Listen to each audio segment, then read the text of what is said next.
part is gravity in the solar system. What do we know about gravity? We know that gravity causes tides. We know that gravity plus inertia keeps planets and moons in orbit.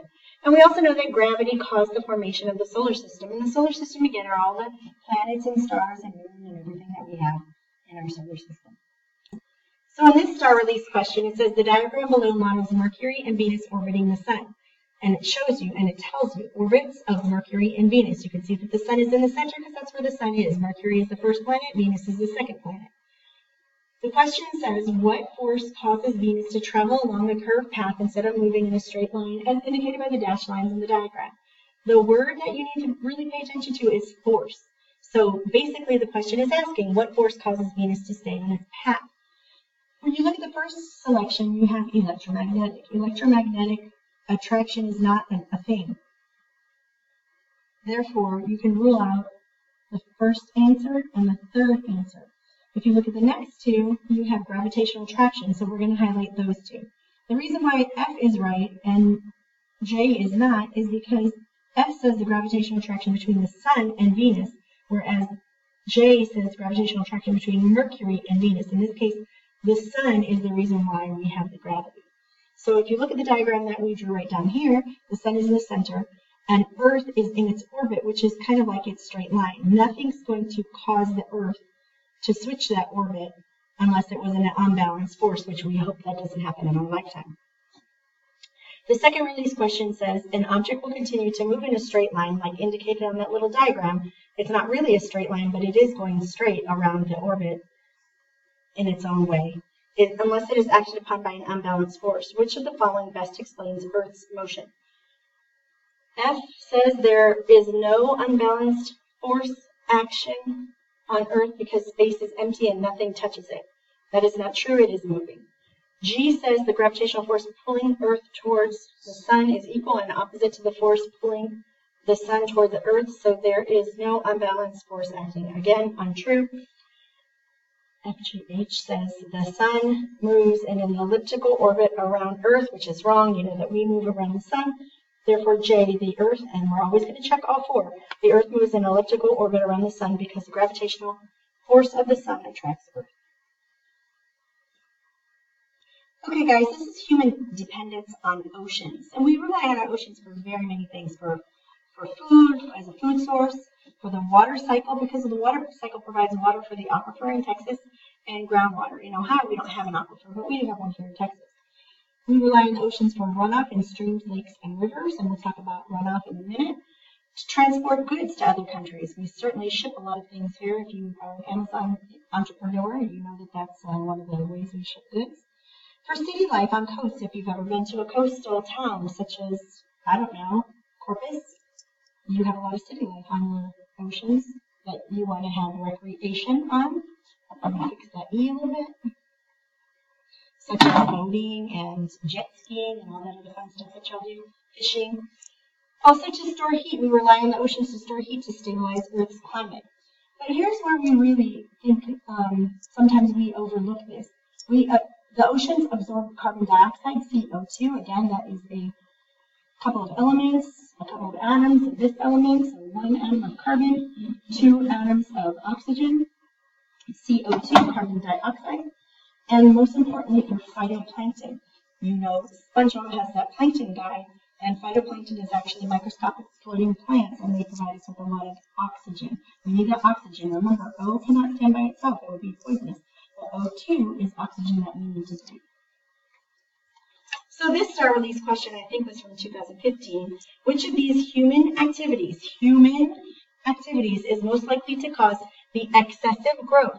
So excessive is one of those words that it's a $5 word. If you don't know what excessive is, then go ahead and just cover it up. The growth of phytoplankton in the world's oceans. So, which human activity causes growth? Here are your answer choices. F, the use of chemical fertilizers that are carried by runoff into the rivers. Well, why would that be important? Chemical fertilizers is going to make things grow better. So we think that that's a great answer. But again, you're always going to check. Always going to check.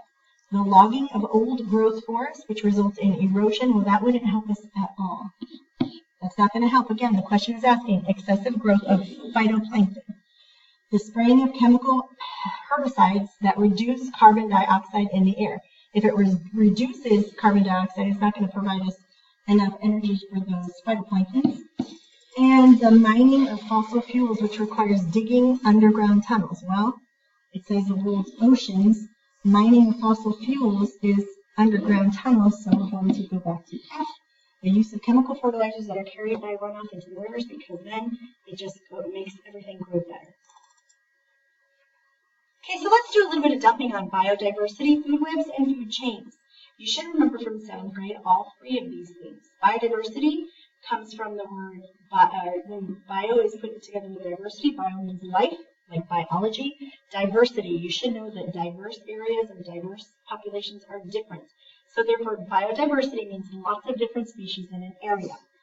If you have lots of biodiversity, you will have a stable environment. It is called stability. You will also hear it to be called sustainable. It is sustainable because with a lot of different organisms, it would be easier for the organism population to increase and have enough organisms for other organisms to get the energy from and survive. If the area is stable, it can withstand the loss of an organism. So let's say for some reason all of the ants were removed. If there is sustainability, then they would be fine without those ants because they would be able to eat other things. So we're going to start with the release question on the left. It says tropical rainforests have the greatest biodiversity of any type of land ecosystem. How does biodiversity contribute to the sustainability of an ecosystem? See, there's that word sustainability. Sustainability, it can sustain, it can withstand certain things that happen in the environment. So F says the presence of more species with different adaptations makes it more likely that some organisms will survive an ecological disaster. That is true because that is adaptations. So we could go ahead and check that and be done with it, but like we said before, we're going to check all of them. G says greater genetic variation within species makes it more likely that some individuals will survive a disease outbreak. I like that one too. It is surviving diseases. So that's also a check mark. What do we do? Well, we go on to the next one, H. The presence of a variety of herbivore species that can feed on a large number of different producer species helps ensure abundant prey for predators in the ecosystem. That's what we need. Good for us if we only have a lot of herbivores. If we don't have those prey and predator, we're going to collapse our ecosystem. Lots of prey for predators would be all down there. Therefore, the answer is going to be all of above. Now, just take note. Not many questions will have this hard of a choice. So you have to make sure that you read through all of them. The next question on the right, I really enjoy it because it gives two examples of food webs. On the topic is a forest food web. You see that there are so many different organisms, so many different producers, consumers, tertiary consumers, and predators. The grassland has only a few, and it only has one producer. If you look, you only see that grass as a producer. Maybe that's why they call it grassland. Because of that, it does have some organisms that are eating from that grass, and therefore it is not as sustainable as the more biodiverse forest food web that you see above. So I'm suspecting that this has something to do with that. So it says that which ecosystem would be more likely to survive if a disease killed the grasses? Well, if it killed the grasses in the grassland, guess what? All of them are gone because all of the energy for all of these organisms come directly from the grasses and the organisms that eat the grasses. Remember, the arrows mean the energy goes towards. I'm giving my energy to whatever the arrow is pointing to. So if the grass is gone, the grassland is gone. So we read A. A says the forest ecosystem because most of the animals can eat other organisms. So I like that one, but we're still always going to check B, the grassland ecosystem. Nope. C, the forest ecosystem because I can't read that. I don't have my glasses on because it has 3 top predators. Well, that doesn't have anything to do with it. We're looking at which is going to be the best answer. And D says grassland, therefore A. We were right the first time. It is B. Okay, this is my actual favorite thing that we did in 7th grade. It's called dichotomous keys. You probably remember it. The reason why I like it is because it's like a flow chart. You really can't mess it up unless you don't follow it. We always want to start with number 1. If it's a number 1 or whatever the first one is, you start with the first one first. And again, it's like an if and a then. If it's this, then you go here. If it's this, then you go here. So I like that. One thing you really need to pay attention about if they're talking about leaves is the difference between a simple or a compound leaf. A simple is just one leaf on a tree, on a bush, on a plant, and a compound has one stem and multiple leaves, and they usually are symmetrical. So that is one thing that you really have to look for. Let's take a look at a couple of examples. A student examines the winged insect shown below. So you see the wing, here's a wing, and then here's the covering for the wing. Who knows what that is? I don't know, but we're going to find out. So you start at 1. That's what we said, always 1. And usually it's 1, 2, 3, etc. But not always. So you start at step whatever the first one is. So 1A says, insect has an extremely long prothorax neck. Well, this doesn't look like it's extremely long. I would think something that was extremely long would look like that as the neck. But that's just me. So if it doesn't, we're going to go to the next one, 1B. Insect has a short or no prothorax. So I agree with that one. I'm going to go to 3. So we skip over 2 and go to 3A. You're always going to start at the A, the first one. Wings are armor-like with membranous hind wings underneath. Or 3B, wings are not armor-like. Well, this casing right here sure looks pretty armor-like. And the wings are underneath. Do you see that? Here's the top of this armor thing, and then here's the wing. So I'm going to say that it is 3A, and it tells me right here that this is the name of this species. We don't have to go on anymore. So if you look at the answer choices, you should have picked H. I really like that one. It's kind of clever and neat. Here's the second one, and you can see that it's leaves.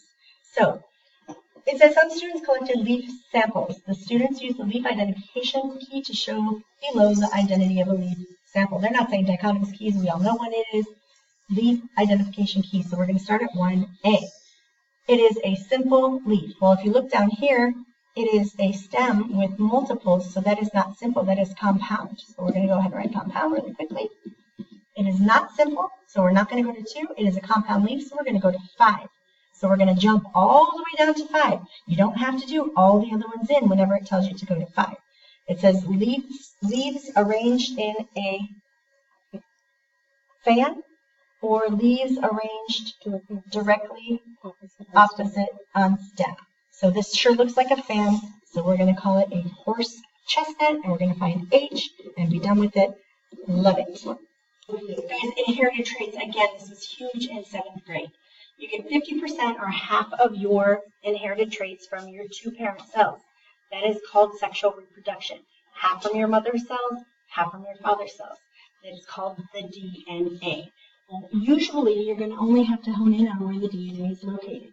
The DNA is located on genes, not the blue jeans you're wearing, but genes, G-E-N-E-S, that are located on a chromosome in the nucleus of cells. Every cell has a nucleus. If it doesn't have a nucleus, then it is not eukaryotic. You are eukaryotic.